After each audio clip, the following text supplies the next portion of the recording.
வாழ்க வையகம், வாழ்க வையகம், வாழ்க வளமுடன். குரு வாழ்க, குருவே துணை. சிந்தனையை, உடல் நலத்தை சீர் அமைத்து உய்வித்த குருவே வாழ்க, வாழ்க வளமுடன், வாழ்க வளமுடன், வாழ்க வையகம். கனடா ஸ்கை யோகா அறக்கட்டளையை சிறப்பாக நடத்தி வருகின்ற ஆன்மீக அன்புள்ளங்கள், குறிப்பாக பேராசிரியர் முனிவர் சிவசங்கரம் ஐயா அவர்கள் மற்றும் இன்றைய நிகழ்வில் கலந்து சிறப்பிக்கின்ற அன்பர்கள் அனைவருக்கும் அருட்தந்தை வேதாத்ரி மகர்ஷி அவர்கள் சார்பாக வாழ்க வளமுடன் என்ற வாழ்த்துக்களையும் எனது அன்பு கலந்த பணிவான வணக்கத்தையும் சமர்ப்பித்து, குருவின் குரல் வேதத்தரிய தொடர் சிந்தனையின் 88ஆம் பாகத்தில் மறைபொருள் தெய்வம் பற்றிய 3வது அமர்வு மகரிஷியின் கவியோடு தொடங்குவோம். ஆதியே எழுச்சி பெற்று பரிணமித்த அணுநிலைக்கு அழிவுண்டோ என்று காண ஆதிநிலை அறிந்தோறும் சிந்திக்கின்றார். அதை அறிய யானும் பல நாள் ஆய்ந்தேன். ஆதித்தன் என்னும் அண்டத்தியக்கம் நோக்க அவ்விடமே அணுவழிந்து மூலமான ஆதி என்னும் சூனியமாய் விடுவதாக அறிவினிலே ஒரு காட்சி முடிவாய் கண்டேன். இதெல்லாம் மிக வியக்கத்தக்க அற்புதமான அனுபவங்கள். எவ்வளவு ஒடுங்கி நின்றால் அணு அழிகின்ற நிகழ்வை அகக்காட்சியாக காண முடியும். இதெல்லாம் கொஞ்சம் அனுமானம் செய்து பார்த்தால்தான் மகரிஷியுடைய மகத்துவம் என்ன என்பதை ஓரளவுக்காவது நம்மால் புரிந்து கொள்ள முடியும். இறைநிலையிலிருந்து துகளாகி, எலக்ட்ரானாகி, புரோட்டானாகி, நியூட்ரானாகி மீண்டும் துகளாகவே மாறிவிடுகிறது. சிவம், பிரம்மா, விஷ்ணு மீண்டும் சிவம் என்று தத்துவத்தில் சொல்வார்கள். இதையே தான் எலக்ட்ரான், புரோட்டான், நியூட்ரான், காட் பார்ட்டிகள் என்று விஞ்ஞானம் பேசுகிறது. அக்காலத்தில் விஞ்ஞான வளர்ச்சி இல்லாததனால் உணர்ந்த இயற்கை ரகசியங்களுக்கு உருவத்தை கொடுத்து விளக்கினார்கள். இன்றைக்கு அது தேவைப்படுவது இல்லை என்றாலும் அதிலிருந்து விட்டு விலக முடிவதில்லை. திருமந்திரத்திலே கூட ஒரு கவி உண்டு. உருவன்றே நின்று உருவம் புனைக்கும், கருவன்றே நின்று தான் கருவாகும், அருவன்றே நின்ற மாய பிரானை குருவன்று யாருக்கும் போட வண்ணாதே என்று திருமந்திரத்திலே கூட ஒரு கவி உண்டு. இதனுடைய கருத்தை சிந்தித்து பார்த்தால் எல்லா மகான்களும் அறிந்த உண்மை ஒன்றுதான். உரு அன்றிய நின்று உருவம் புனைக்கும். மூலப்பொருளாகிய ஆதி சிவத்திற்கு உருவம் கிடையாது. ஆனால் அனைத்து தோற்றங்களும் அதுதான் புனைகிறது. உருவன்றிய நின்று உருவம் புனைக்கும், கருவன்றிய நின்று தான் கருவாகும். அதற்கு ஒரு மூலம் உண்டா? கருப்பொருள் உண்டா? இல்லை. தோன்றி அனைத்திற்கும் கருப்பொருள் அதுதான். அருவன்றிய நின்ற மாய பிரானை, சலனமில்லாத அந்த மாய பொருளை குருவன்றி யாருக்கும் கூட வண்ணாதே. குரு இல்லாமல் சுயமாக ஞானம் பெறுவது மிக கடினம். வரலாற்று உண்மைகளை பார்க்கிற போது பெரும்பாலும் ஒரு எங்கோ 1-2 வேண்டுமானால் செய்துவிட்டு போயிருக்கலாம். ஆனா குரு இல்லாமல் ஞானம் பெற்றதாக வரலாறு இல்லை. நமக்கு தாய் தந்தை உண்டு, ஆனால் தெய்வத்திற்கு வானுக்கு மூலம் எவனோ மண்ணுக்கு மூலம் அவனே, யாருக்கும் அவனே தந்தை, அவனுக்கு தந்தை இல்லை. அல்லாஹ் பெற்ற பிள்ளை தானே யாரும் சொல்றாங்க இல்லையா? சோ பிதா என்றால் நம்முடைய தந்தை, பரமபிதா என்றால் எல்லோருக்கும் ஒரே தந்தை. அதனால்தான் அந்த வார்த்தையில் கவனிங்களே, பரமசிவம், பரமபிதா, அல்லாஹ், பரம்பொருள் என்பது ஈடு இணை இல்லாதது. அல்லாஹ் என்ற சொல்லுக்கு ஈடு இணை இல்லாதது என்று பொருள். இணை சொல்வது என்றால் இரண்டு இருக்கணும். For comparison there must be two aspects at least. If there is only one thing, there is no question of comparison. இருப்பது ஒன்று என்றால் எதனோடு ஒப்பிட முடியும்? அதனால்தான் ஊமைகளுக்கு அப்பாற்பட்டவன், அதாவது ஒன்றான ஏகமாகிய சுத்த வெளியே, ஆதிசிவமே, பரமபிதாவே, அல்லாவே, அனைத்துமானது. நாம் உருவத்தை மட்டும் பற்றி கொண்டு தத்துவத்தை, ரகசியத்தை கோட்டை விட்டதனால் உலகத்தில் கடவுளை பொறுத்த மட்டில் குழப்பமே மிச்சம். ஒரு பக்கம் விஞ்ஞானிகள் தத்துவத்திலிருந்து தனித்து நிற்கிறார்கள், மறுபக்கம் மதவாதிகள் தத்துவத்தினுள்ளேயே தனித்து நிற்கிறார்கள். ஒரு மதவாதி இன்னொரு மதவாதியுடைய கருத்துக்களை ஏற்றுக்கொள்வதில்லை. எனவே மெய்ஞானத்தையும் விஞ்ஞானத்தையும் இணைக்கின்ற பாலமாக வந்ததுதான் அருட்தந்தை வேதாத்திரி மகர்ஷி அவர்கள் அருளிய வேதாத்திரியம் என்ற மனவளக்கலை பயிற்சிகள். வேதாத்திரிய பாலத்தில் பயணிக்கின்ற போது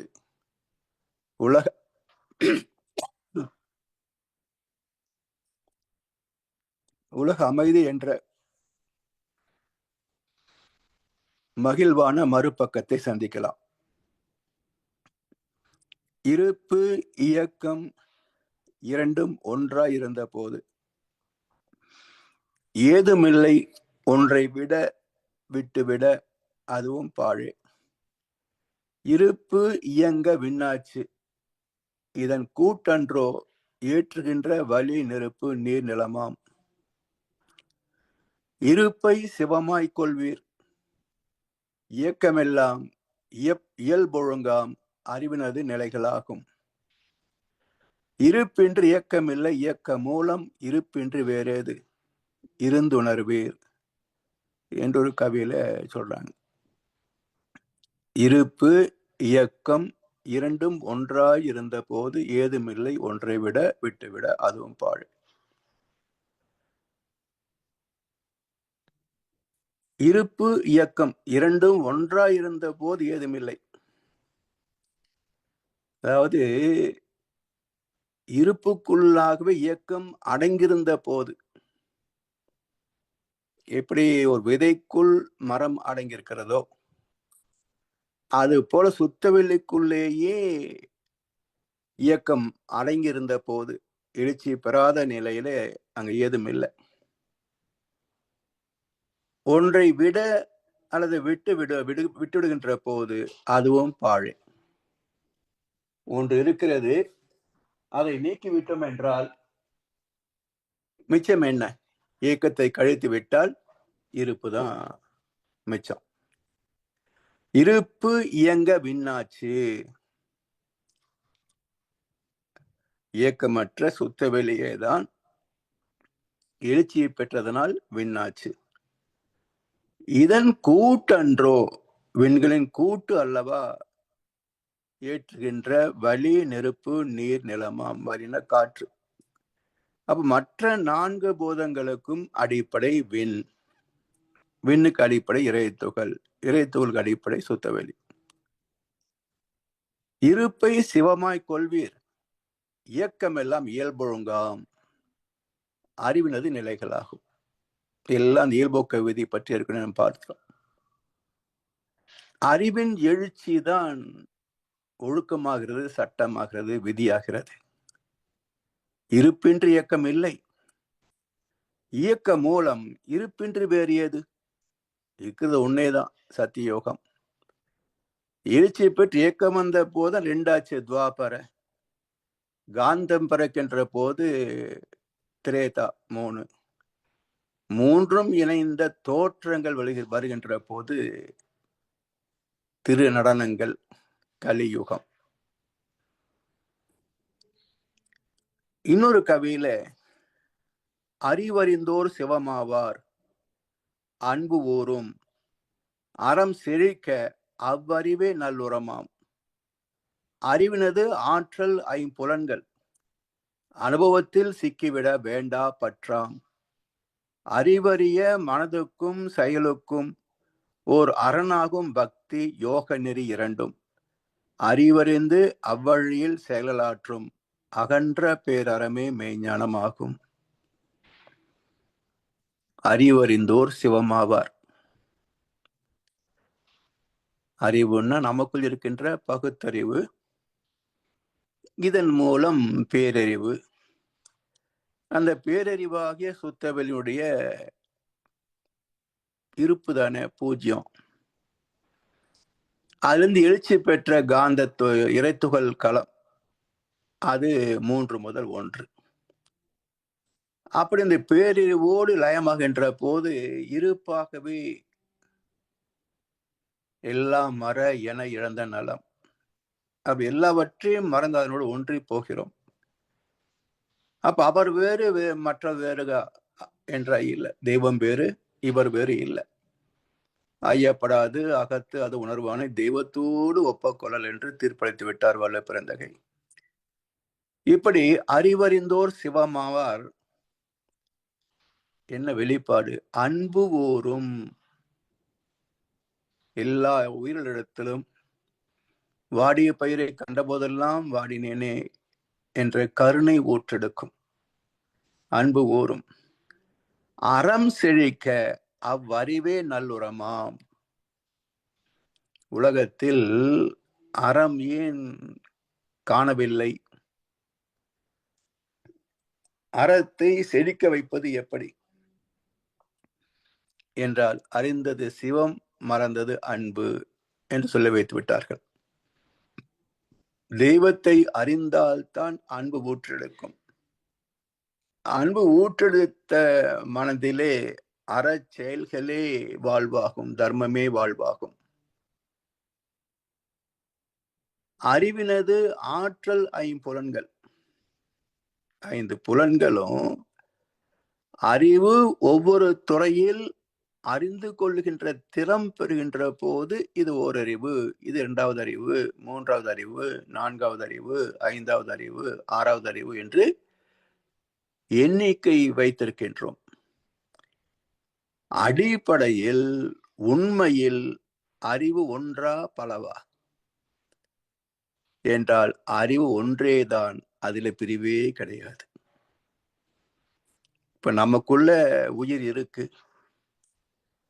நம்மை சூழ்ந்திருக்கிறது காற்று.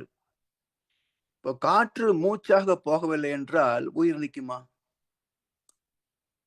இறந்து விடுவோம்.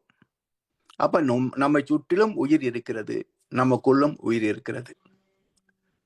அப்ப காற்று உள்ளே போக போக நமக்கு ஆயுள். காற்று நின்று விட்டால் ஆயுள் முடிந்து விட்டது. எனவே அறிவினது ஆற்றல் 5 அனுபவத்தில் சிக்கிவிட வேண்டா பற்றாம். இப்ப எங்க சிக்கல் துவங்குதுன்னு பாருங்க. புலன் கவர்ச்சியிலே தான் சிக்கல் துவங்குகிறது. சுவையில் மயங்கிவிட்டால் அதிகமா சாப்பிடணும், விதவிதமாக சாப்பிடணும். அப்போ விதவிதமாக அதிகமாக சாப்பிடுகின்ற போது அடுத்தவனுக்கு அது கிடைக்காது. ஏன்னா இயற்கை வளங்கள் எல்லா ஜீவன்களுக்கும் பொதுவானவை. அது ஒரு கணக்கு வச்சிருக்கோம். ஒரு ஜீவனுக்கு இத்தனை நேரம் பசிக்கும், அதுக்கான உணவு இவது போதும் என்று இயற்கை அறிவு ஒரு கணக்கு வச்சிருக்கோம். நாம கண்டபடி கண்ட நேரத்துக்கு உணவு உண்டோம் என்றால் மற்ற மனிதருக்கு அது பற்றாக்குறையாகும், வறுமையாகும். அப்ப புலன் பற்றில் சிக்குகின்ற போதுதான் அதிகமாக அனுபவிக்க வேண்டும் என்ற வேகம் வருகின்ற போது அதிக உணவு, அதிக உடை, பெரிய வீடு, latest cellphone, latest model car, முடிஞ்சா சொந்தமாக flight, charter flight, Swiss bank account, இப்படி ஒவ்வொரு மனிதனும் ஆசைகளை விரித்து கொண்டே போனால் 800 கோடி மக்களுக்கு வளம் தரக்கூடிய இந்த பூமி ஒரு மனிதனின் ஆசைக்கே போதாதே. ஒரு மனிதனின் ஆசைக்கே இந்த பூமியே போதாது. மற்றவர்கள் எப்படி வாழ முடியும்? எனவே இந்த ஐம்புலன்களில் சிக்கியதனால் அதான் பற்றாக மாறிவிட்டது.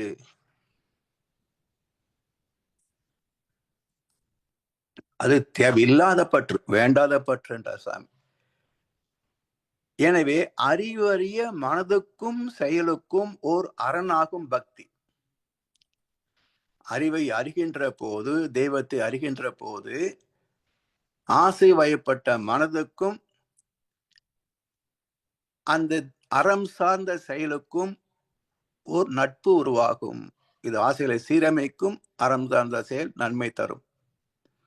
இப்படி மனதுக்கும் செயலுக்கும் ஓர் அரணாகும் பக்தி, யோக நெறி இரண்டும். அறிவறிந்து அவ்வழியில் செயல்களாற்றும் அகன்ற பேர் அறமே மெய்ஞானம். அப்ப பக்தி மார்க்கம், ஞான மார்க்கம் வேறு வேறு அல்ல.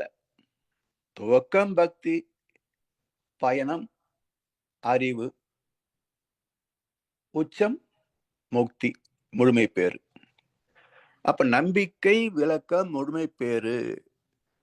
அந்த முழுமை பேற்றிலை வாழ்வதுதான் பேரற வாழ்வாகும், நிறை வாழ்வாகும். எதையுமே கேட்காத, எதிலும் மயங்கி விடாத ஒரு சுதந்திரமான வாழ்க்கை. அதில் எல்லாரும் எல்லா வளங்களும் பெற்றுவிடலாம். இந்த பூமியை சொர்க்குலோகமாக மாறிப்போகும். எனவே அறிவறிந்து அவ்வழியில் செயலாற்றும் அகன்ற பேரறமே மெய்ஞானம். அதனால்தான் மனிதனாக வந்த ஒவ்வொருவருக்கும் மெய்ஞானம் அவசியம். சரி, இப்போ சுத்த வெளி ஜெயபலகை பற்றி நாம் பார்த்து விட்டோம்.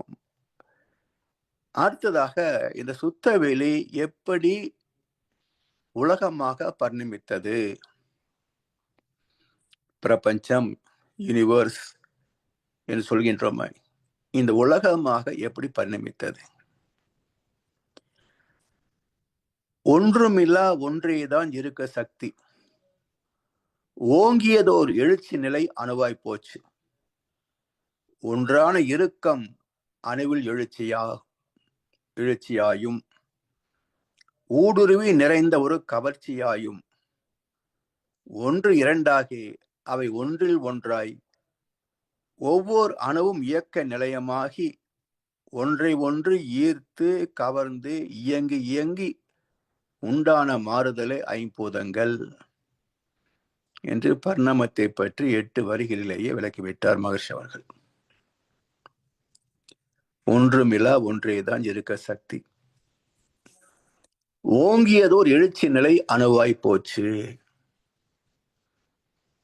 அந்த சுத்த வெளியில் ஏற்பட்ட ஒரு எழுச்சி, ஒரு வேகம்,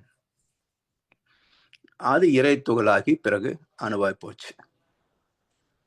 ஒன்றான இறுக்கம் அணுவில் எழுச்சியாயும் ஊடுருவி நிறைந்த ஒரு கவர்ச்சியாயும் ஒன்று இரண்டாகி அவை ஒன்றில் ஒன்றாய் ஒவ்வொரு அணுவும் இயக்க நிலையமாகி ஒன்றை ஒன்று ஈர்த்து கவர்ந்து இயங்கி இயங்கி உண்டான மாறுதலே ஐம்பூதங்கள். சுத்தவெளியின் சூழ்ந்தழுத்தம், தன்னியக்கம் பற்றியெல்லாம் சென்ற 2 வகுப்புகளிலே நாம் விரிவாக பார்த்திருக்கிறோம். அந்த தன் இறுக்கத்தால் எழுச்சி பெற்றது, நொறுங்கியது இறை துகள்கள். இந்த துகள்களை சுத்தவெளி சூழ்ந்து அழுத்தியதனால் அது குவிந்து விண்ணாச்சு. விண்களின் சேர்க்கையே பஞ்சபூதங்கள். இதெல்லாம் ஒரு குறிப்பிட்ட காலம் வரைக்கும் சேர்ந்து இயங்கும். அதுக்குள்ளே சில மாற்றங்கள் நிகழும். எப்படி இருந்தாலும் சில லட்சம் ஆண்டுகள் சொல்றாங்க. அணுவுடைய காலம் சில 1000 ஆண்டுகள் சொல்றாங்க. அவளை ஆயுள் என்னன்னு யாரும் கணக்கெடுக்க முடியல. விஞ்ஞானத்தாலும் முடியல, ஞானிகளாலும் முடியல. அவற்றின் சேர்க்கையும் பிரிவும் தான் 4 பூதங்கள். உலகம் தோன்றி வந்த வரலாறு, இறைநிலையிலிருந்து இறை துகளாகி விண்ணாகி பஞ்சபூதங்களாகி எண்ணற்ற தோற்றங்கள் வந்த வரலாறு.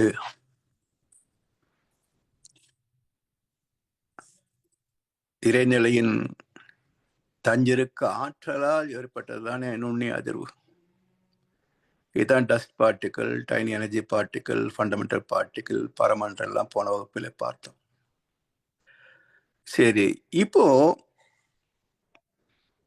ஒரு விண் இன்னொரு விண்ணோடு நெருங்கி வர முடியாது என்பதை சென்ற வகுப்பில் பார்த்தோம். ஏனென்றால் இறை துகளிலே ஃபோர்ஸ் அண்ட் வால்யூம், அதனுடைய இயக்கத்திற்கான இடமும் இயக்க வேகமும் 2 தான். அவை குவிந்து சில கோடி குவிந்து விண் என்ற தொகுப்பு இயக்கமாகின்ற போது ஒரு இறை துகளின் வேகம் என்னவோ, எத்தனை இறை துகள் குவிந்து ஒரு மின்னணு ஆனதோ, அந்த ஒட்டுமொத்த வேகமே மின்னணுவின் வேகம். The velocity of one God particle into number of God particles in the electron equal to total velocity of the electron. கூட்டு வேகம் தான்.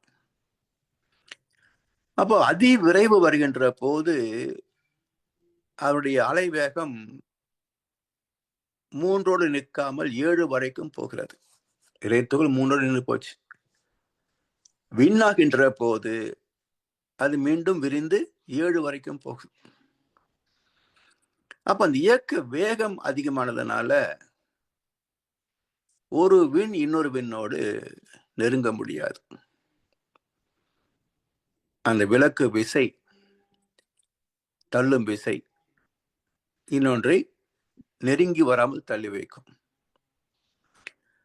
எவ்வளவு தூரம் தள்ளி வைக்க முடியும் என்றால் 2 அணுக்களின் விலக்கு விசை கூட்டினால் சூழ்ந்திருக்கின்ற சுத்தவெளிக்கு சமமாக வேண்டும். அதனால் தான் எப்பவுமே கோள்கள் ஒரே தூரத்தை தான் மெயின்டைன் பண்ண முடியும். இப்போ சில பேர் சொல்லுவாங்க, சூரியனுக்கு பக்கத்துல வருது, தூரமா போகுது அப்படின்னு.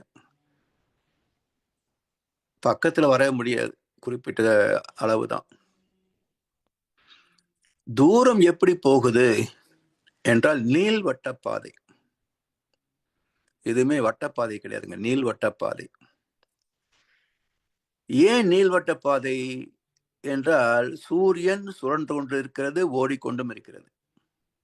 சூரியன் இன்னொரு தாய்க்கொலை மையமாக வைத்துக் கொண்டு ஓடிக்கொண்டிருக்கிறது. அதனால நீங்க தொடர்ந்து கான்ஸ்டன்ட் டிஸ்டன்ஸ் தான். ஆனா ஒரு வட்டம் அப்படின்னு நீங்க முடிக்கிறீங்க இல்லையா, புறப்பட்ட இடத்துல இருந்து மீண்டும் அதே இடத்திற்கு வரணும். அப்ப அதுக்குள்ள வேகம் ஓடிக்கொண்டிருப்பதனால அதோடு சேர்ந்து முன்னாடி போய் அந்த வட்டத்தை முடிக்கணும். கொஞ்சம் கற்பனை பண்ணி பார்க்கணும். அப்ப பின்பக்கம் கடந்து வருகின்ற போது சூரியன் ஓடிக்கொண்டிருப்பதனால் அதனோடு சேர்ந்து ஓடுகின்ற போது நீள்வட்டம் அமைந்து போகும். அதனால் எந்த கோளுக்கும் சுற்றுவட்டம் சரியான வட்டம் அல்ல, அது நீள்வட்ட பாதை. அப்ப அந்த ஒட்டுமொத்த வட்டத்தை போட்ட பிறகு நீங்க அளந்து பார்த்தீங்கன்னா இது நீளமா இருக்கு, இது பக்கமா இருக்குவீங்க. அப்படி இல்லை. கடந்து வந்த பாதை வைத்துக்கொண்டு நீள்வட்டம் சொல்றமே தவிர எப்போதும் ஒரு கோளுக்கும் இன்னொரு கோளுக்கும் இடைப்பட்ட தூரம் மாறவே மாறாது. வாய்ப்பே கிடையாது. எனவே இந்த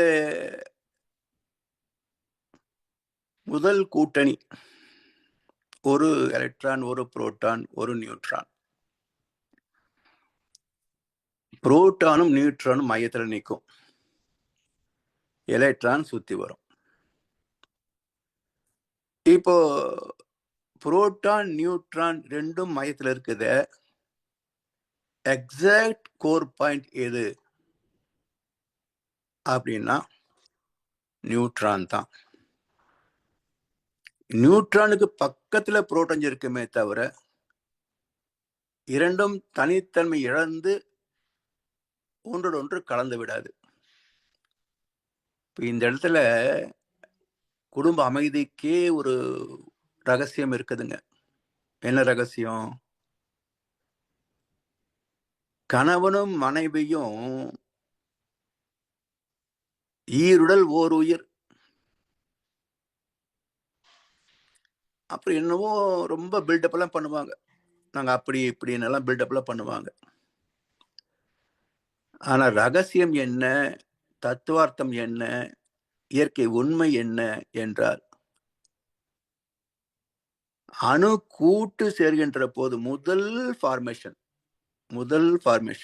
எலக்ட்ரான் சொல்லக்கூடிய முதல் ஃபார்மேஷன், அங்கேயே புரோட்டானும் நியூட்ரானும் சேர்ந்து இருக்கிறதே தவிர கலந்து போகவில்லை.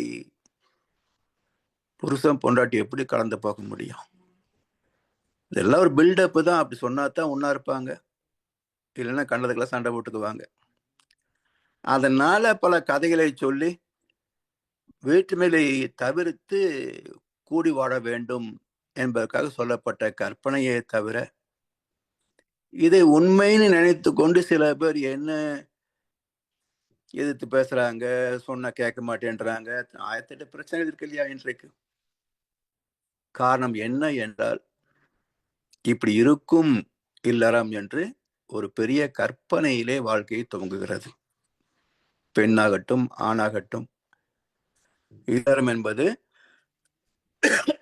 ஏதோ சொர்க்குலோகமாக அமையப் போகிறது என்ற கற்பனை இருப்பதனால தான் நிஜ வாழ்க்கையில ஏமாற்றம் தெரிகிறது.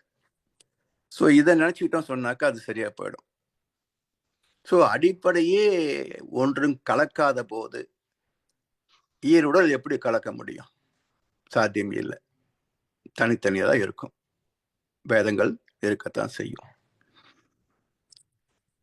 இப்போ ஒரு எலக்ட்ரான் மட்டும் சுற்றி வரும். இது ஹைட்ரோஜன். 2 சுத்தினா ஹீலியம், 6 கார்பன், 16 ஆக்சிஜன். அப்புறம் ஆக்சிஜனோட 2 சேர்ந்தா H2O.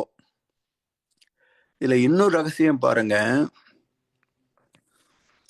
ஆக்சிஜன் 16 எலக்ட்ரான்,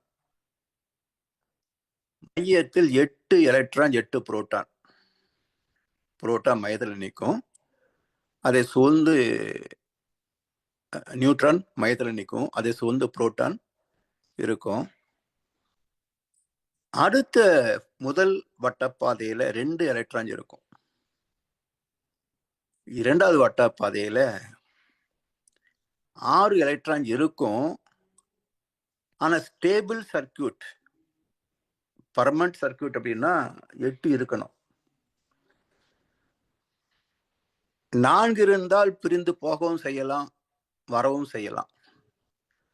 5 வந்துவிட்டால் பிரிந்து போகாதுங்க, இருக்கத்தான் பார்க்கும். இப்ப 6 இருக்கு, செகண்ட் ஆர்பிட்ல 6 எலக்ட்ரான் இருக்கு. அப்போ இது உடைந்து பிரிந்து போக முடியாது. ஸ்ட்ராங் கூட்டணி. வெளியிலிருந்து 2 இழுக்க பார்க்கும். ஏன்னா 8 கம்ப்ளீட் ஆனதான் சாட்டிஸ்ஃபைடு. அப்போ இண்டிபெண்டன்ட் எலக்ட்ரான் எங்க இருக்கு? ஹைட்ரோஜன்ல. அப்ப 2 ஹைட்ரோஜன்ல இருந்து அந்த எலக்ட்ரானை ஈர்க்கின்ற போது அது எங்க வந்து ஃபிட் ஆகுதுன்னு பாருங்க. வெளியிலிருந்து 2 வருது, இரண்டும் 105 பாகை கோணத்துல ஏற்கனவே இருக்கின்ற 6 எலக்ட்ரானோட 2 இணையும். எப்படி இணைகிறது? எக்ஸாக்ட் ஆர்பிட்ல இணைகிறதா என்று சொன்னா இல்ல. இந்த கம்மலுக்கு கீழே தோடு போடுறோம் இல்லையா, லோலக்குன்னு சொல்லுவாங்களே, அது போல அந்த ஆர்பிட்டுக்கு கொஞ்சம் ஒட்டி தான் நிற்குமே தவிர எக்ஸாக்டா ஆர்பிட்டில் இணைந்து போகாது. இங்க இன்னொரு வாழ்க்கை ரகசியம் என்ன?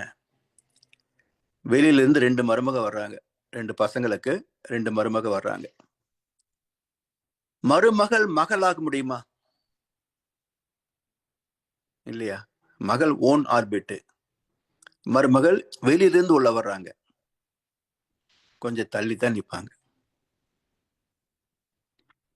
அப்போ நீங்க ரொம்ப எதிர்பார்த்தீங்கன்னா, அடிப்படை அணுக்கூட்டிலேயே வெளியிலிருந்து உள்ள வருகின்ற ஒரு எலக்ட்ரான் அது எக்ஸாக்ட் ஆர்பிட்ல ஃபிட் ஆகாது.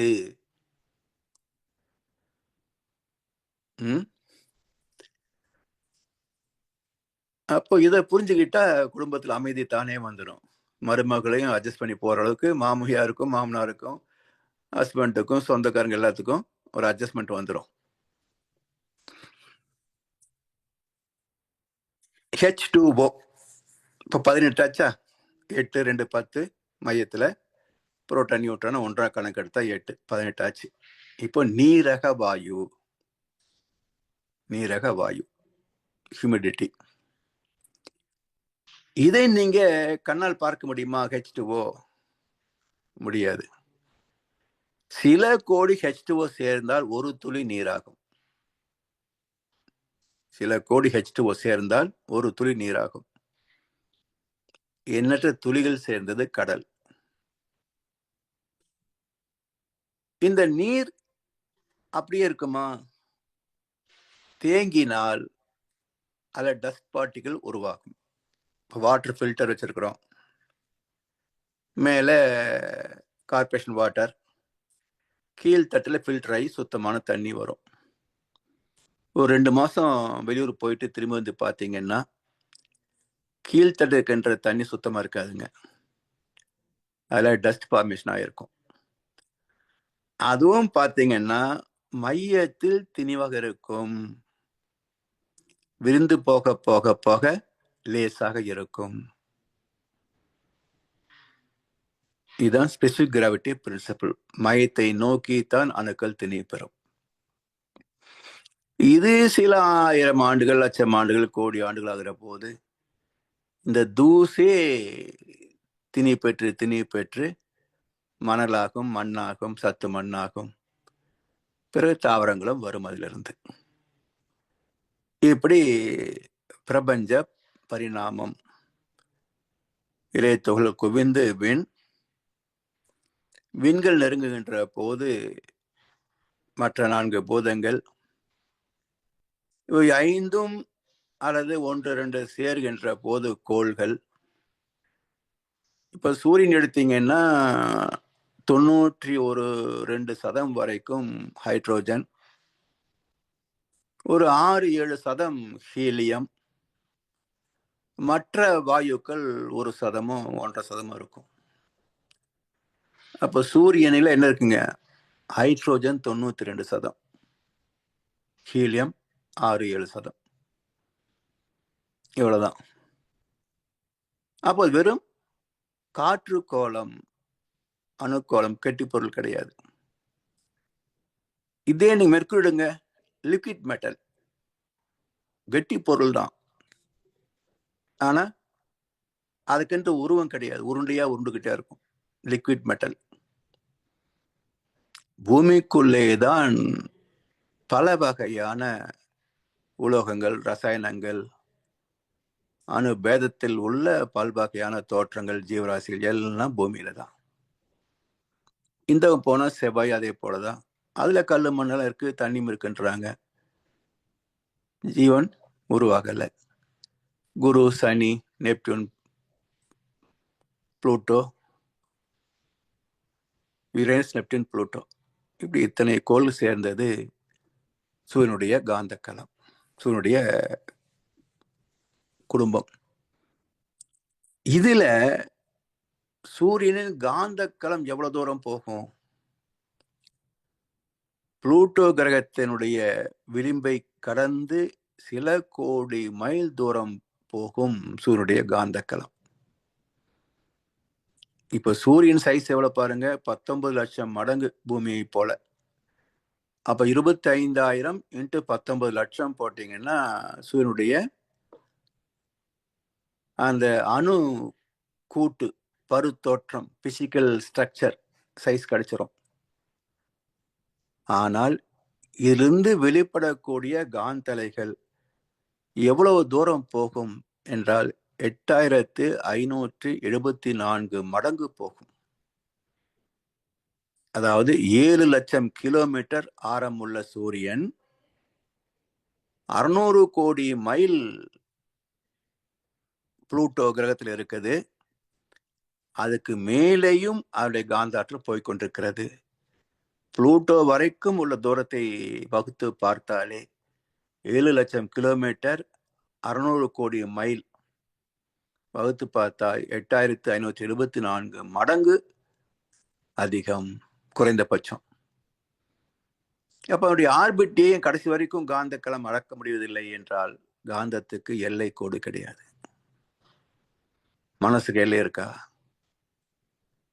சுவைன்னு சொல்றோம், இனிப்புன்னு சொல்றோம், அளந்து சொல்ல முடியுமா? காந்தத்துக்கு எல்லை கிடையாது. அது அப்படியே போய் மெர்ஜாயி கடைசியில் அப்படியே போயிடும். சாமிஜி எளிமையா உதாரணம் சொன்னாங்க. இந்த பிரபஞ்சத்துக்கு எல்லை உண்டான்னு கேட்டோம். இருக்கு ஆனா இல்லைன்னாரு. என்ன சாமிஜி இருக்கு ஆனா இல்லைன்றீங்களே அப்படின்னு. இப்போ ஒரு விளக்கு எரியுது, வெளிச்சம் கொஞ்சம் தூரம் போயிட்டு இருக்குது, அப்புறம் இருளாயிடுது. எந்த எல்லை கோட்டில் இந்த விளக்கின் வெளிச்சம் முடிந்து இருள் தொடங்குகிறது என்பதை உங்களால கணிக்க முடியுமா, பார்க்க முடியுமான்னு கேட்டார். சாத்தியம் இல்லையே. அப்போ நாம் பார்க்கின்ற ஒரு விளக்கின் சுடருக்கே நம்மால் எல்லை காண முடியாத போது பிரபஞ்சத்துக்கு எப்படி எல்லை கண்டுபிடிக்க முடியும்? ஆனா இருக்கு. அது ஒரு கோள வடிவத்திலே தான் இயங்கிக் கொண்டிருக்கிறது. அப்போ ஒரு எல்லை இருக்கு. அப்ப என்ன அர்த்தம்? சுழல்கின்ற இந்த பிரபஞ்சம் என்ன வேகத்துல சொல்லலாம், கற்பனை கூட பண்ண முடியாது. அவ்வளவு வேகத்தில் இந்த பிரபஞ்சம் சுழல்கின்ற போது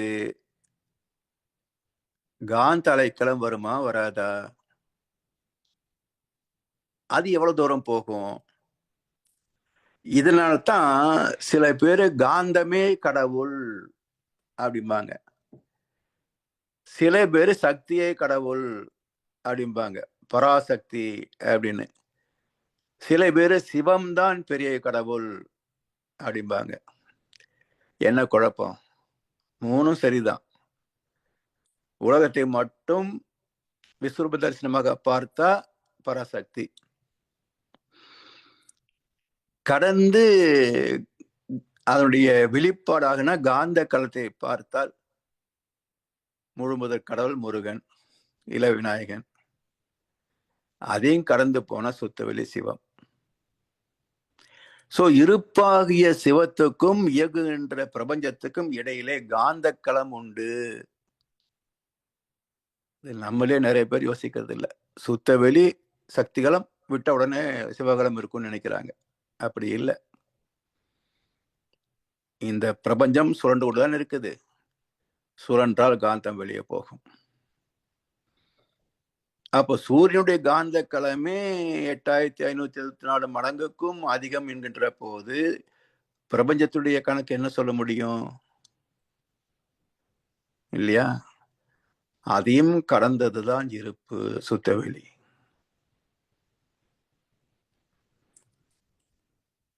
இப்படி பௌதிகங்கள் அதுல கூட்டு சேர்க்கை எப்படி வருது? பிக் பேங்னு சொல்லுவாங்க இல்லையா? வெடித்து சிதறுதல் அல்ல. அங்கங்கே அப்படியே பபிள் மாதிரி உருவாகும். ஸோ அதற்குள்ளேயே சுத்தவெளிக்குள்ளேயே ஏற்படக்கூடிய எழுச்சி பெறக்கூடிய ஆற்றல்கள். அப்ப இந்த பிரபஞ்சம் எப்படி தோன்றியது? ஆங்கங்கே இறைத்துகள் சேர்ந்து குவிந்து விண்ணாகி பஞ்சபூதங்கள் ஆகியதால் இந்த உலகம் தோன்றிய போது எவ்வளவு பெருசு இருக்கும்? நேற்றை விட இன்னைக்கு பெருசு. ஏன்னா universe is everlasting and ever increasing. பிரக் பிரக் என்றால் பெருக்குதல் அர்த்தம். அப்ப விரிந்து கொண்டே போகின்ற பிரபஞ்சம் இப்ப நேற்றை விட இன்னைக்கு பெருசா தானே இருக்கும். அவ்வளவு ஏன்? இந்த உலகத்தின் ஜனத்தொகை எவ்வளவுங்க? நீங்க சொல்லி முடிக்கிறதுக்குள்ள ஒரு 1000 குழந்தை பிறந்திருக்கும் இல்லையா? சோ இவ்வளவுதான் ஜனத்தொகை என்று அறுதிட்டு சொல்ல முடியாது. அதற்குள் 1000 குழந்தைகள் பிறந்திருக்கும். அது போலத்தான் இந்த பிரபஞ்சத்துடைய அளவும் விரிந்து கொண்டே போகும். அப்போ அதற்குள் ஆங்காங்கே தொகுப்பாக அணுக்கள் கூடுகின்ற போது அது முதல்ல ஒரு கோளமாக மாறும். காற்று கோளமா, நெபுல்லா, நீர்க்கோளம், வெப்பக்கோளம், 5 இணைந்த கோளங்கள், 4 இணைந்த கோளங்கள். இப்படித்தான் டிஃபைன் பண்ண முடியாது. அணுக்கள் எப்படி சேர்கிறதோ அதுக்கு தகுந்த மாதிரி தோற்றங்கள். அப்படியே இருக்குமா? அதுவும் இருக்காது, மாறிக்கொண்டே இருக்கும். அதனால்தான் என்ன சொல்லுவாங்க, change alone permanent in the universe. இந்த உலகத்தில் பிரபஞ்சத்தில் மாற்றமே நிலையானது. மாறாத ஒன்று சுத்தொலிம்பாங்க. சுத்தொலி மாறாம இருந்திருந்தா உலகம் எப்படி வந்திருக்கும்? அப்ப சுத்தவெளி மாறுவதாகவும் மாறாததாகவும் இருக்கிறது. மாறியதுதான் உலகம். இன்னும் மாறாமல் இருப்பது சுத்தவெளி. அப்ப அது எவ்வளவு இருக்கும் என்றால், இவ்வளவு பெரிய உலகத்தை தாங்கிட்டு இருக்குதே, அப்ப அது எவ்வளவு பெருசு இருக்கணும் இல்லையா? சோ நாம் பார்த்து பழகியதால் நம்மளது எல்லாம் 2 டைமென்ஷன், 3 டைமென்ஷன், 4 டைமென்ஷன், 5 டைமென்ஷன் இவ்வளவுதான். ஆனா டைமென்ஷன் கணக்கெல்லாம் சுத்தவெளிக்கு கிடையாது. அது ஏகம். இதெல்லாம் ஏன் வந்தது, எங்க இருக்குதுன்னு கேள்வி கேட்க முடியாது. இருந்தது, அவ்வளவுதான். சில பேர் கேட்பாங்க, ஏன் சுத்தவெளி அசைவானே, நாம இந்த அவசரப்படுவானேன்னு கேட்பாங்க. அது ஒரு திட்டம் போட்டா நம்மளை பெற்றுக்குச்சு. உள்ளது மலர்ந்தது உலகங்களாய் உயிர்களாய், இல்லாம இயல்போக்கம். அதாவது அங்கங்க சேர்கின்ற போது என்ன தோன்றும் அது தோணும். கொரோனா வந்துச்சு, கொரோனாக்கு மருந்தும் வந்துச்சு. இப்பவும் கொரோனா இருக்குது, ஆனா உயிர் போக்க முடியாது இல்லையா? அப்ப என்ன மாற்றம்? கொரோனாக்கு சக்தி குறைஞ்சு போச்சா, இல்லை நமக்கு இம்யூனிட்டி கூடி போச்சா? இது ரெண்டுமே தான். இது இவ்வளவு ரேஷியோன்னு கண்டுபிடிக்கலாம் தேவை இருந்தா. எனவே எல்லாமே மாறிக்கொண்டுதான் இருக்கும். அது மட்டும் இல்லை, இந்த ஆக்சிஜன் அதுக்கு மேல தண்ணி வந்துருச்சு. அப்ப ஆக்சிஜனுக்கு மேல ஒரு வாயு இருக்காதா?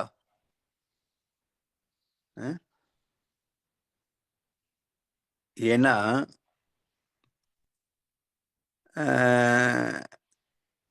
6 கார்பன் 8 எலக்ட்ரான் சேர்ந்த ஆக்சிஜன். இந்த ஆக்சிஜன், ஆக்சினா 8, ஆக்டகன். ஜென் என்றால் மையம். அப்ப ஜென் மாஸ்டர் சொல்றாங்க பாருங்க. அப்போ ஒரு அமைப்பின் மையத்தை கண்டவர் ஜென் மாஸ்டர். அப்ப ஆக்சிஜன் 8 மின்னணுக்கள் சேர்கின்ற போது அந்த வட்டப்பாதைகள். இதுல கேலக்சிஸ் என்பது முதல்ல தோன்றிய கோளம். அதுக்குள்ள பிரிந்து பிரிந்து பெரிய பெரிய கோளங்கள், அதிலிருந்து பிரிந்து வந்ததெல்லாம் அதுக்கு துணை கோளங்கள். இப்படி இந்த யூனிவர்ஸ்ல 1008 மண்டலங்கள் அப்படின்னு கந்த புராணத்துல குறிப்பு இருக்கு, அவ்வளவுதான். வேற எங்கேயுமே எத்தனை கேலக்சிஸ் அப்படின்ற கவுண்ட் கிடையாதுங்க. வேற எந்த புராணத்திலையும் எங்கேயுமே எவ்வளவு கேலக்சிஸ் இருக்குன்றத யாரும் எழுதல. கந்த புராணத்துல மட்டும் ஒரு கணக்கு 1008 கேலக்சிஸ் அப்படின்றாங்க. அது உண்மையா பொய்யா யாரு கண்டாங்க? சரி, எப்படியோ சயின்ஸ் என்ன சொல்றது, பக்கத்துல ஆண்ட்ரோமேடா கேலக்சி இருக்குது அப்படின்னு கண்டுபிடிச்சிருக்கிறாங்க. இது போல சில மண்டலங்கள் இருக்கலாம். அது 108 1008 எவ்வளவோ. ஆனா நாம வாழ்கின்ற இந்த மில்கிவே கேலக்சிலேயே 10,000 கோடி சூரிய குடும்பங்கள் இருக்கிறதாக சயின்ஸ் சொல்லுது. ஒவ்வொரு சூரிய குடும்பமும் நம்மை போன்றது. அப்படி என்றால் இந்த மில்கிவே கேலக்சி மட்டுமே எவ்வளவு பெருசு இருக்கும் பாருங்க. இப்படி சில கேலக்சிஸ்.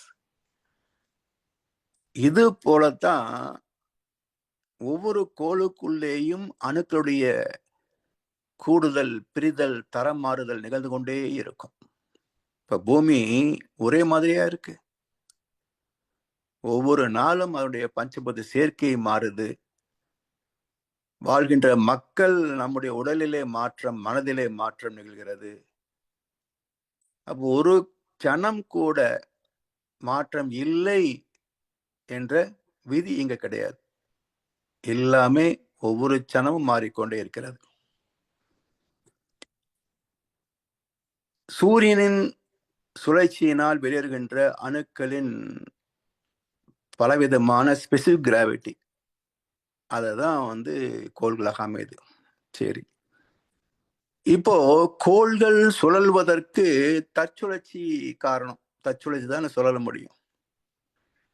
தற்சுழற்சிக்கு என்ன காரணம்? அணுக்களுடைய சேர்க்கை. அணு சேர்க்கைக்கு இறைத்துகள்கள் காரணம்.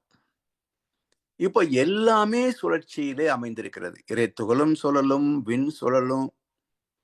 அப்ப விண் சேர்க்கையால் ஆன எந்த ஒன்றும் சுழன்று கொண்டேதான் இருக்கும். இப்ப நாம சுத்திட்டு இருக்கிறோமா? இல்லைன்னு சொல்லுவோம். ஏன்னா ஒரே இடத்துல இருக்கிறோமே, ஒரே வீட்டில் இருக்கிறோமே. என்றால் இந்த பூமி மணிக்கு 25,000 மைல் வேகத்துல சுற்றுகிறது இல்லையா? இந்த பூமியோடு சேர்ந்து நாமும் சுற்றி கொண்டிருக்கிறோம். பூமியோடு சேர்ந்து நாமும் சுற்றுகிறோம். அதெல்லாம் நம்ம சுத்துற மாதிரி தெரியல. அது எப்படின்னா பழகி போயிடும். இப்போ காத்து அடிக்குதுன்னு சொல்றோம். காற்று பலமா வீசும்போது காத்து அடிக்குதுன்றோம். காற்று வீசாத போது காத்து இருக்கா இல்லையா? இருக்குதானே? அப்ப நம்ம காத்து இருக்குன்னு சொல்றது இல்லையே. வீசும்போது தானே காத்து அடிக்குதுன்னு சொல்றோம். அப்ப காற்று மாற்றம் எப்போதும் இருக்கும். அதிகமான வேகம் வருகின்ற போது நாம் அதை உணர்கிறோம். அது போல இந்த கடல்ல எத்தனையோ 30 மைல் கீழே ஒரு மீன் வகை இருக்காமா. 30 மைலுக்கு கீழே. அப்ப 30 மைலுக்கு கீழே தண்ணியுடைய டென்சிட்டி, அடர்த்தி எவ்வளவு இருக்கும்? அந்த அடர்த்தி தாங்கக்கூடிய அளவுக்கு அந்த மீன் உடம்பு இருக்குன்னா யார் சாப்பிட முடியும்? அது வேகவே வேகாது. ஒண்ணுமில்ல, இந்த என்வி சாப்பிடுறவங்களுக்கே தெரியும் டிஃபரன்ஸ். சமவெளியில் இருக்கின்ற ஆடுகளை விட ஹில் சைடில் இருக்கக்கூடிய ஆடுகளுடைய சதை வேகாதுங்க அவ்வளவு சீக்கிரம். ஏன்னா அது மேல ஏறி இறங்க மசில்ஸ் எல்லாம் ஸ்டிஃப்னஸ் ஆயிருக்கும். ஸோ சமவெளி ஆடுகளை போல மலை ஆடுகளுடைய இறைச்சி மென்மையா இருக்காது, வேகம் செய்யாது, அவ்வளவு ஈஸியா மெல்லவ முடியாது. இப்படி எத்தனையோ மாற்றங்கள். இதெல்லாம் சேர்ந்ததுதான் பிரபஞ்ச வரலாறு, பஞ்சபூத வரலாறு. சரி, இப்போ சுழல்வதற்கானதை பார்த்துட்டோம். சுற்றுவதற்கு என்ன காரணம்? அணு சேர்க்கை தன்னைத்தானே சுத்துது, ஓகே ரைட். ஏன் சூரியனை தாய்க்கோளாக வைத்துக் கொண்டு சுற்ற வேணும் என்றால் இது கொஞ்சம் நுட்பமான விஷயம். எல்லாம் சுத்தி வருதும் பாருங்க. ஏன் சுத்துன்னு கேட்டு பாருங்க. விஞ்ஞானிகளை தவிர ஜோதிடர்களாலேயோ சாதாரண மக்களாலேயோ விடை சொல்ல முடியாது. ஏன் சுத்துதுன்னா, இந்த சூரியன் தன்னைத்தான் சுற்றி கொண்டு இன்னொரு தாய்க்கோளை மையமாக வைத்து சுழல்கிறது. சரியா? சுற்றி வருகிறது. இப்ப சூரியன் தற்சுழற்சி சுழல்கின்ற போது அதனோடு சேர்ந்த காந்த களமும் சுழலும் இல்லையா? அப்படி சூரியனுடைய காந்த களம் சுற்றுகின்ற போது அந்த களத்திலே மிதக்கின்ற கோள்களையும் தள்ளும் இல்லையா? இப்போ காத்து அடிக்குது, புயல் காத்து அடிச்சா காரு லாரி கூட பறந்து போயிடுது. அப்ப காற்றுக்கு பலம் இல்லைன்னு நம்ம நினைக்கிறோம் இல்லையா? தப்பு தானே. மனிதனை மட்டுமல்ல, காரு பெரிய வாகனங்களை கூட பறக்க விட்டுருது. அது போல இந்த சூரியனே சுழல்கின்ற போது அவளை காந்த களம் என்ன வேகத்துல ஆற்றல் மிக்கதாக சுழலும். அப்ப என்ன பண்ணுது? இந்த நவ கோள்களையும் அது தள்ளும். சரி, தள்ளினா எல்லாம் ஒரே வேகத்துல போகுமா? ஒல்லியா இருக்கார ஒருத்தர், அவரை காத்து அடிச்சாலே பறந்துருவா அப்படி சொல்லுவோம் இல்லையா? இன்னொருத்தர் நல்ல தடியா இருக்கிறாரு, என்ன சொல்லுவோம்? நடந்தா பூமி குழு விழுந்துடும் சொல்லுவோம் இல்லையா? அவரை தள்ள முடியுமா? இதே போலத்தான் வெள்ளி, மெர்க்குரி, சாலிடு லிக்விட் மெட்டல், அதை தள்ள முடியுமா அவ்வளவு சீக்கிரம்? அதே போல புதன் தானே மெர்க்குரி? ஆமா, புதன். அதே போல ஒவ்வொரு கோள், பூமியில 870 கோடி மக்கள் வாழ்கிறோம், பூமி இவ்வளவு பெருசா இருக்குது, இதுக்கு ஒரு துணைக்கோள் இருக்குது. அப்போ அதன் அணு கூட்டினால் உண்டான மாஸ், எடை, அப்போ ஒரே மாதிரி காந்தாற்றல் வீசுது. அதுல டிஃபரண்ட் வெயிட் உள்ள நவக்கோள்கள் மிதக்குது. அதனால இந்த காந்தலை வேகம் எல்லா கோள்களையும் ஒரே நேர்கோட்டில் தள்ள முடியாது. அதனால ஒவ்வொரு கோளுக்கும் ஒரு வேகம் அமைகிறது. அந்த வேகத்துக்கு காரணம் என்னன்னா, the velocity of magnetic field of the sun, சூரியனுடைய காந்த களத்தின் சுழற்சி வேகம் மைனஸ் குறிப்பிட்ட கோள் ஏற்படுத்துகின்ற தடை, ரெசிஸ்டன்ஸ். இது போக மிச்சம் உள்ளது வேகம். புரியுதுங்களா? காந்த அலைகள் வீசுது, அந்த வேகத்துல ஒவ்வொரு கோளுடைய எடைக்கு தகுந்தாற் போல அது தடை ஏற்படுத்தும். அப்ப அதுல வேகம் குறைஞ்சு போகும். வேகம் குறையது இல்லை, இது தடுத்து நிக்குது. அதுக்கு போக மிச்சமுள்ள வேகம் தான் இதை துரத்த முடியும். அப்ப என்ன ஆகுது? எடை அதிகமான கோள் மெதுவாகவும், எடை குறைந்த கோள் இதை விட வேகமாகவும் சொல்லலாம். சரி, இப்ப வேகம் மட்டும்தான் காரணமா? இப்ப இங்க இருந்து ஒரு பிளைட் பறந்துகிட்டு இருந்து பாக்குறோம். நாம பாக்குற போது ஒரு அடி தாண்டுவதற்கு 1 நிமிஷம் 2 நிமிஷம் ஆகுது. உண்மையிலேயே 1000 கிலோமீட்டர் வேகத்துல போகக்கூடிய அந்த விமானம் ஒரு நிமிஷத்துக்கு எவ்வளவு தூரம் போகும்? அப்ப நாம பாக்குறது ஏதோ சில அடிகள் தூரம் தான் தெரியுது. அப்ப உண்மையில் அவ்வளவு அடிகள் தானா அப்படின்னா, நீங்க இந்த புள்ளியிலிருந்து 2 கோடு போடுங்க. விமானத்தை பாக்குறோம் இல்லையா, அது வரைக்கும் நாம் நிக்கிற இடத்துல இருந்து 2 கோடு போட்டீங்கன்னா, அந்த 30,000 அடி உயரத்துல அது சில கிலோமீட்டராக இருக்கும். நாம பாக்குறதுக்கு அப்படி தெரியுது, அவ்வளவுதான். ஆனா நிஜத்தில் சில கிலோமீட்டர் இருக்கும். கிட்டத்தட்ட 120 கிலோமீட்டர் இருக்கும். ஒரு நிமிஷத்துல 120 கிலோமீட்டர் பறந்துரும். அப்பதான் 1000 கிலோமீட்டர் போக முடியும். 60க்கு எவ்வளவு கணக்கு போட்டு பாத்துங்க. 100, 120. அப்ப அவ்வளவு தூரத்தை நம்ம பார்க்கிற போது சில அடிகளாகத்தான் தெரிகிறது. இது மாதிரிதான் ஒவ்வொரு கோள் சுற்றி வருகின்ற போது அதனுடைய வேகமும் அந்த சுற்று வட்டத்தில் வரக்கூடிய தூரமும். இப்போ இந்த இதை சொல்லுவாங்களே, சுக்கிரன் சுக்கிரனும் பூமியும் கிட்டத்தட்ட ஒரே ஆங்கிள் சுத்திட்டு இருக்கும். அது 225 நாளைக்கு ஒரு சுத்து, இது 365 நாளைக்கு ஒரு சுத்து. ஆனா அது இருக்கிறது 6 கோடி மைல் தூரம், இது இருக்கிறது 9 கோடி மைல் தூரம். அப்ப அந்த 3 கோடி மைல் ரேடியஸ எக்ஸ்ட்ரா சுத்துது இல்லையா? அதனால அது 225 முடிக்கிறதும் ஒண்ணுதான், இது 365 முடிக்கிறதும் ஒண்ணுதான். அப்ப கிட்டத்தட்ட டெய்லி நமக்கு அதிகாலை நேரத்துல நம்ம எப்ப முடிக்கிறோமோ அந்த ஏர்லி மார்னிங் பிரம்ம முகூர்த்தத்துல வெள்ளி கிரகத்தை பார்க்கலாம். அதோடைய ஆற்றல் நமக்கு அதிகமாக கிடைக்கும். அதான் வழிபாட்டு நேரமாக பிரம்ம முகூர்த்தத்துல கோயிலுக்கு போகணும்னுலாம் நம்முடைய முன்னோர்கள் வகுத்திருக்கிறாங்க. ஸோ இப்படி கோள்கள் தற்சுழற்சிக்கு காரணம் அணுக்கோட்டு, ஓட்டத்திற்கு காரணம் தாய்கோளுடைய காந்த ஆற்றலின் சுழற்சி வேகம்.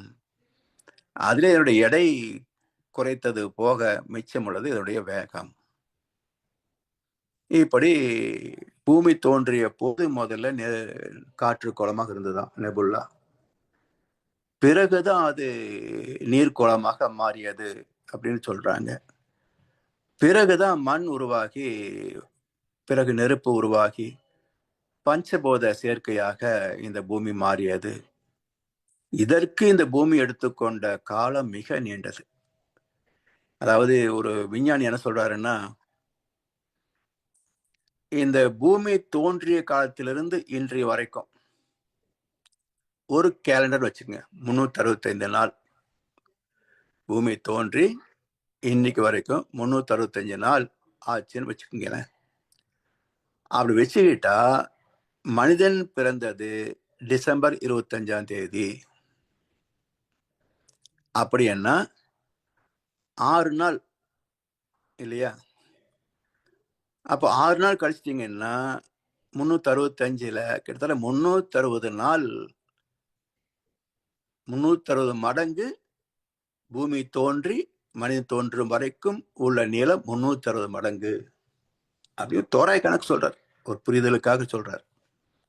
அப்ப மனிதன் கடைசியில வந்ததுனால இவனுடைய ஆயுள் காலம் எவ்வளவு சரித்திரம், 1 கோடியோ 20 லட்சம் வருஷமோ என்னமோ ஒரு கணக்கு சொல்றாங்க சயின்ஸ்ல.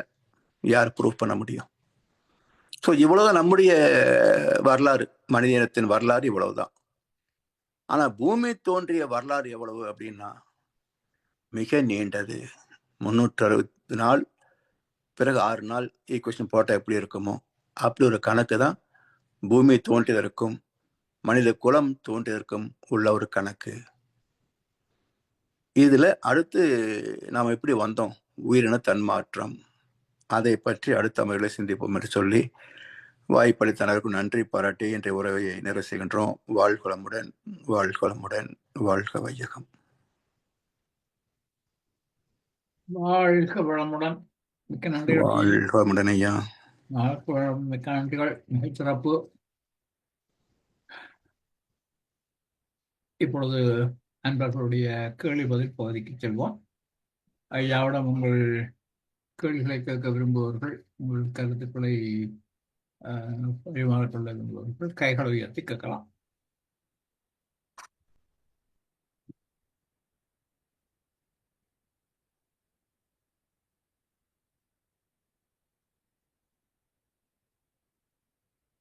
ஆம், கைகள் ஒன்றும் வரவில்லை. நான் ஒரு கேள்வி கேட்கிறேன் ஐயா. சொல்லுங்க ஐயா. இது இன்றைய வகுப்பு சில மற்ற வகுப்புல இருந்தும் வருகிறது ஐயா. ம் இந்த இறைத்துகள்கள் தோன்றி இறைத்துகள்கள் விண்ணாக வருகின்ற போது, ம் நீங்கள் சொன்ன ஞாபகம் இருக்குது, விண்ணாக வருகின்ற போது இறைத்துகள்கள் ஒன்றையொன்று விலக்கி வைப்பதில்லை, அவை இணைந்து அஹ், அது ஒரு மையம் என்று சொல்ல முடியுமா ஐயா? அல்லது அந்த விண்ணுக்குள்ளேயும் இறைத்துகள்கள் தனித்தனி மையங்களோட இருக்குமா? இறைத்துகள் மையம் கிடையாது. கிடையாது. அதோடைய தனித்த மையமா இருக்கும். ஏன்னா சுழற்சி எல்லாமே சேர்க்கை தான், அசோசியேஷனா தான். ம்ஹும். எதுவுமே மெர்ஜிங் கிடையாது, ஒன்னோட ஒன்று கலந்து போறது கிடையாது. கலந்து போறது கிடையாது. அதனால இறைத்துகள் நெருங்கி குவிந்திருக்கும், அவ்வளவுதான்.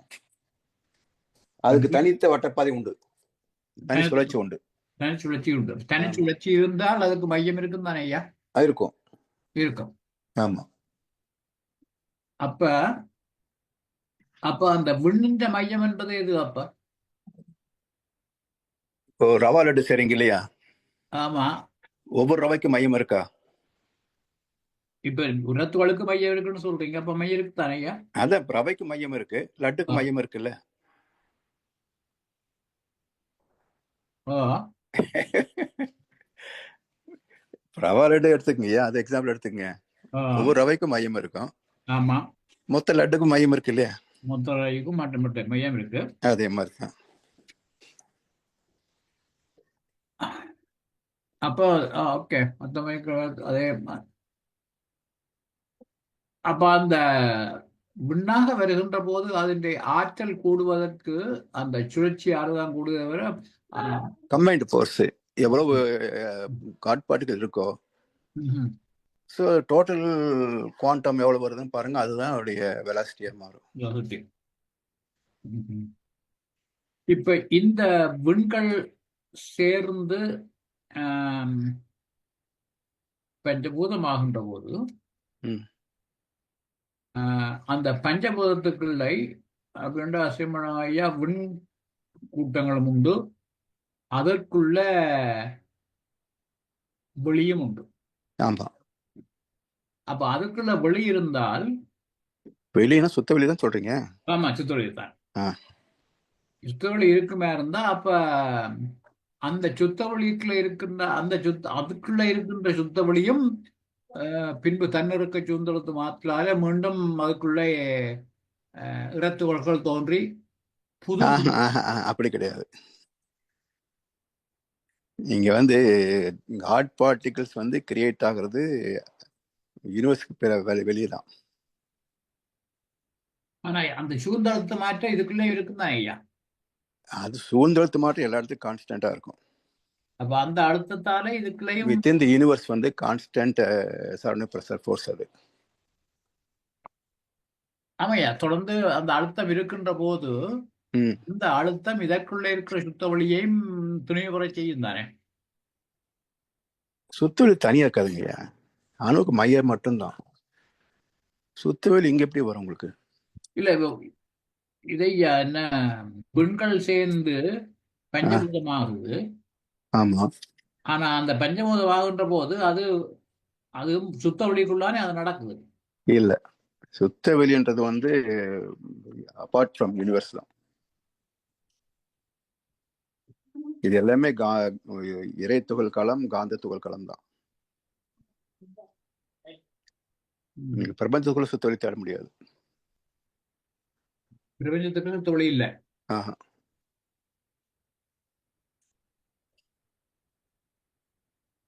என்ன தோசை ஐயா? சொல்லுங்கய்யா. பிரபஞ்சத்துக்குள்ள இல்ல. பிரபஞ்சத்துக்குள்ள இல்ல. இறைத்துகள் குவிந்து உள்ள வந்துட்டு மறுபடியும் கலைஞ்சு வெளியே போயிடும். இப்ப சூரிய களத்துக்கும் சூரிய மண்டலத்துக்கும் அது பக்கத்துல இருக்கிற மண்டலத்துக்கும் இடையில சுத்த வழி இல்ல. அப்ப காந்த களம் மட்டும்தான் உண்டு. காந்தகளம் மட்டும்தான், இறைத்துகள் களம். இறைத்துகள் களம் மட்டும்தான் இருக்கு. ம்.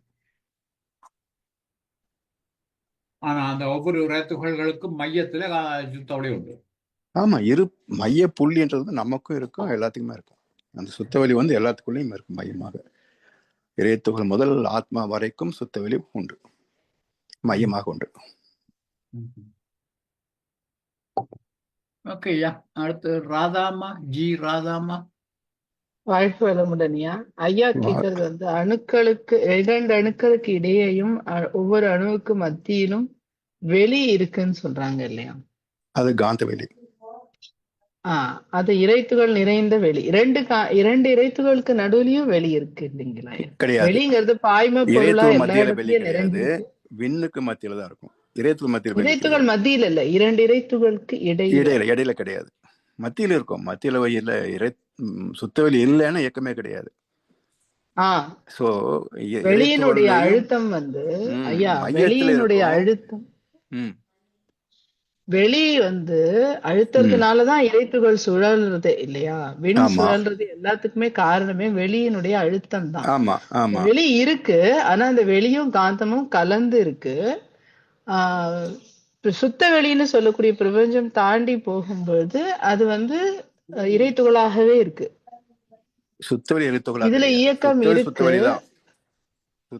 அதாவது அதை நம்மளால இமேஜின் பண்ண முடியாது. அந்த சுத்தவெளி இறைத்துகள் தானா தன்னிருக்க ஆற்றலால நொறுங்குவதுங்கிறது ரொம்ப ரொம்ப ரொம்ப நொறுங்கி வருகின்ற ஒரு செகண்ட்ஸ். போதுதான் இறைத்துகள் வருது இல்லைங்களாமா? ஆமா, அந்த இறைத்துகள் இந்த யூனிவர்ஸுக்கும் சுத்தவெளிக்கு இடையில இறைத்துகள் களம் இருக்கும், காந்த களம்.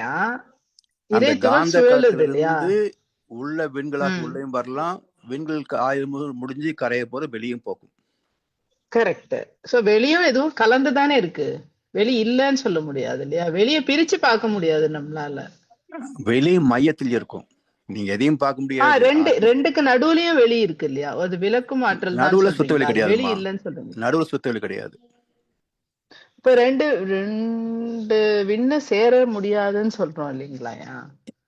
வெளி அழுத்ததுனாலதானே சுத்துறது.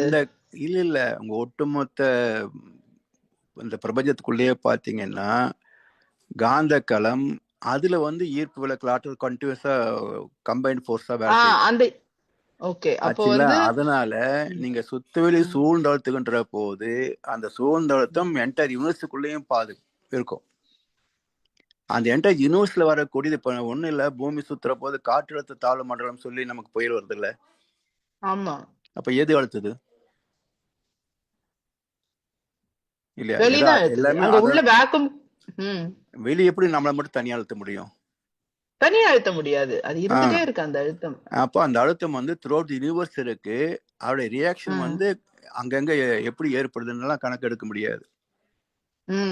அப்போ பூமியில குறிப்பிட்ட இடத்துக்கு வருகின்ற போது வெளியே கோளுடைய அழுத்தம் நம்ம மேல ஏற்படுவதனால இதுல தண்ணி தானே முக்கால் பங்கா இருக்குது.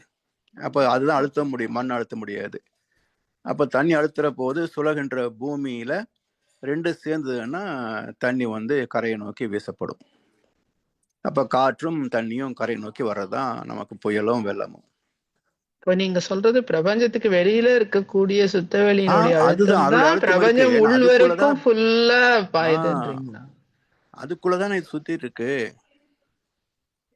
இல்ல, அந்த வெளி அழுத்தம் இங்க வரைக்கும் அது அலையா அப்படியே வந்துட்டே இருக்கு. அதுக்குள்ளே தானே இருக்குமா? சோ அத வெளியும் சொல்லலாம் இல்லைங்களா?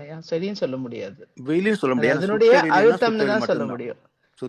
அதனுடைய அழுத்தம்னு மட்டும் தான் சொல்ல முடியும். ஆமா, சூழ்ந்தழுத்தம் ஆற்றல்னு மட்டும் சொல்லலாம், அது வெளியும் சொல்லலாம். சூழ்ந்தழுத்தம் ஆற்றலாம், அதாவது சயின்ஸ் என்ன சொல்றது, கான்ஸ்டன்ட் சரௌண்டிங் பிரஷர் ஃபோர்ஸ். இந்த யூனிவர்ஸ் ஃபுல்லா இருக்கக்கூடியது கான்ஸ்டன்ட் சரௌண்டிங் பிரஷர் ஃபோர்ஸ். அந்த அழுத்தத்துக்குள்ளதான் நம்ம எல்லாம் வந்து எல்லா கோள்களும் எங்கிட்டு இருக்கு. மகர்ஷி சொல்லும்போது 2 அணுக்களுக்கு இடையேயும் ஒவ்வொரு அணுவுக்கு மத்தியிலும் சுத்த வெளியாக அதாவது இருக்கு அப்படின்னு சொல்லுவாங்க இல்லையா? அது வெளியாகன்னா காந்த வெளியாகத்தான்.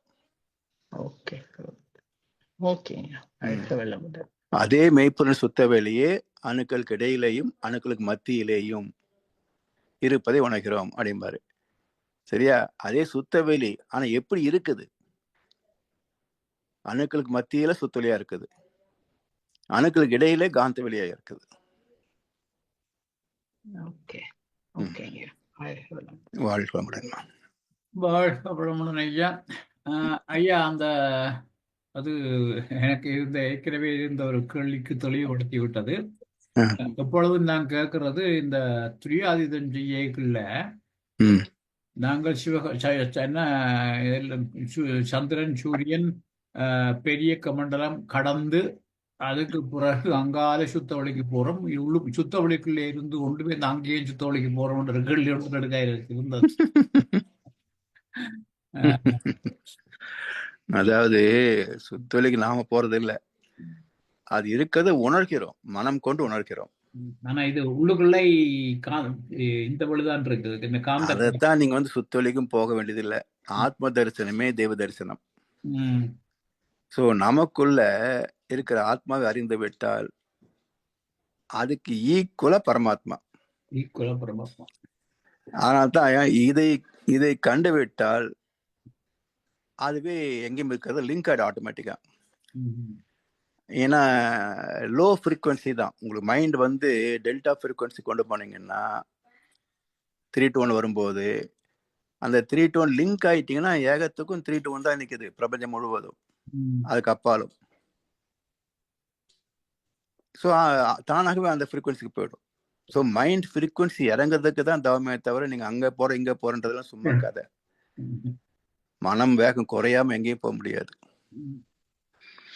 எல்லாம் பாவனை தவம் தான் நான் பண்ணிட்டு இருக்கோம். உண்மையிலேயே EEG மெஷின் வச்சு பார்த்தா தெரியும் நம்ம எவ்வளவு தவம் பண்றோம்ன்றது. மேக்ஸிமம் நம்ம காந்த லெவல் வரைக்கும் தான் போக முடியும் இல்லைங்களா? காந்த உணர்வு 8 தான் நம்ம போகவே முடியுது. 8 போனாலும் ஆட்டோமேட்டிக்கா அது ஈர்த்துரும். 8க்கே போக முடியறது இல்ல, எல்லாம் 13, 12 அந்த ஈர்ப்பு நிலை தான் எந்த ஃப்ரீக்வன்சின்றீங்க? அந்த காந்தம் ஈர்த்துக்கிறது இல்லையா, அதுவே 0 எல்லாம் போக முடியாது, 1 எல்லாம் போக முடியாது. மேக்ஸிமம் 4 போகும். 8க்குள்ள ஸ்டேபிளா நின்னோம்னா என் மனதை ஈர்த்து இணைத்து கொண்டா ஒண்ணும் இல்லை, ஆட்டோமேட்டிக்கா ஃப்ரீக்வன்சி கீழே போயிடும். அதுக்கு நிறைய பயிற்சி பண்ணிக்கணும். அப்போ உணர்வு இருக்காது, ஆனா முடிஞ்சு எழுந்த பிறகு உணர்ந்தோன்ற ஒரு ஃபீல் மட்டும் இருக்கும். அந்த நேரத்துல உணர்வு இருக்காது, அந்த எக்ஸ்டசி இருக்கும், அதனுடைய தாக்கம் மட்டும் இருக்கும் நமக்கு. அதுதான் அடையாளம். அப்புறம் சூரியன்ல நீங்க 8-7-90% ஹைட்ரஜன் சொன்னீங்க. இப்ப காற்றுக்கு வெளிச்சமும் நெருப்பு அந்த ஹீட்டும் எப்படி வருது? அது ஃபுல்லா ஹைட்ரஜனால ஆன பிளானட், ஹைட்ரஜன். அப்ப அதுக்கு இந்த நெருப்பு தன்மையும் அந்த வெளிச்சத்தன்மையும்.